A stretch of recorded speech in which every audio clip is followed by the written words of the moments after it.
I want to point out the benefits of moving out of your parents' house in that sense of personal responsibility. Real quick, before you do that, I want to Yeah, quick just mention a few things that you mentioned yeah, in yeah, yeah. regards to taking on like large tasks or having a lot of responsibility. And Yes.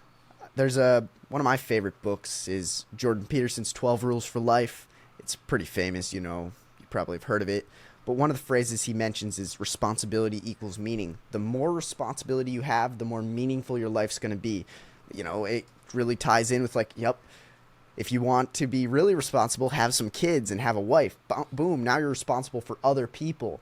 And in being responsible for other people, bigger than yourself, greater than yourself, now you have a deeper, more meaningful life. And yeah, I totally agree, man. Taking on hard tasks, doing things that are uncomfortable, but just the more responsibility you can have, the better. The more leadership you can have, the better. But I was going to quick mention, real quick, before we Yeah, dive yeah, into the whole moving out thing, yeah. I actually did live on campus, a public university, very secular. Like, I got the college experience in so many ways. And I'm actually very, very thankful I did because it showed me what that path leads to. It showed me, like, I'm going to be a leader in this environment. I am going to be countercultural. I'm not just going to live at home where I fit perfectly in this little mix.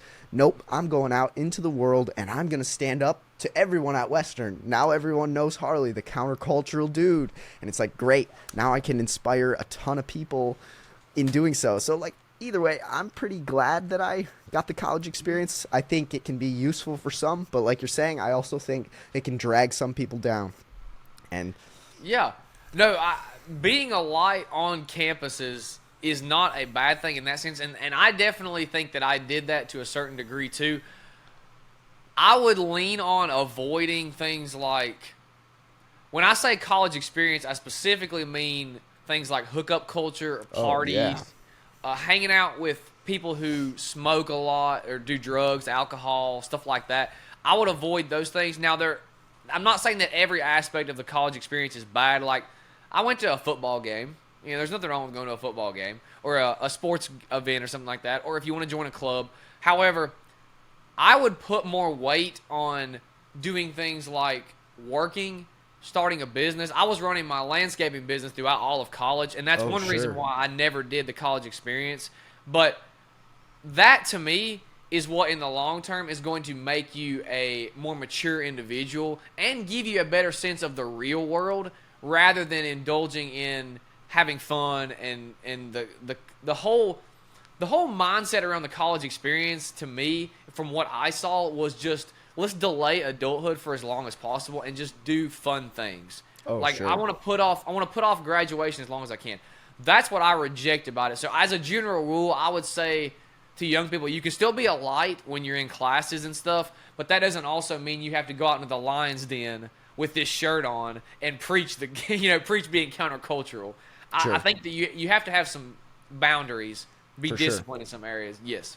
Yeah, like I think like I'm not a partier. I'm not much of one. I never was one, Mm-hmm. but being able to meet tons of people, like I'm an engineer and I'm in the honors college, so those circles I was in, like engineers, those people are disciplined AF, they're smart AF, these are the kind of people I like to be around. Same with people in the honors college. I was in the honors dorms. Most people I was around, I'm like, all right, this is good. I'm very glad I've formed a huge network with these people. So it's like, I think the college experience can mean different things to different people. To me, it wasn't partying and drinking, it was meeting new people and being involved with different things. I was helping run a business at the same time too, but I think like it can truly differ for each person what that college experience truly means. So yeah, that's just my opinion on it. But yeah, Yeah. I definitely think you can form long-term social connections at college. From the people that I've talked to, where I'm coming from is more of, I see a lot of regret that people have from their oh college yeah, years. And that's really why I'm glad that I never indulged in that, because did I miss out on some potential long-term friendships? Possibly. But did I also make basically no decisions that I regret? Definitely. And to me, that's more important than anything in the long term. I can look back on those years and say, well, I didn't have as much fun, but I set my future self up for success later. And it's Totally. like the Dave what Dave Ramsey says all the time. If you live like no one else, later you can live and give like no one else. It's kind of Boom. that mentality of sacrifice now so that later you can have a better life. Totally, man. Yeah. That's why I think the message of starting a business, doing something, taking on responsibility, that's totally my mantra too. I've tried to start some businesses in college while going, just because why limit myself to just college? I think you're right. It's a delaying of adulthood. But yeah, moving back to now, like the financial responsibility and like moving out and making a plan for your finances, like why do you think so many men are, well, not moving out and not making a financial plan, not setting their future self up for success?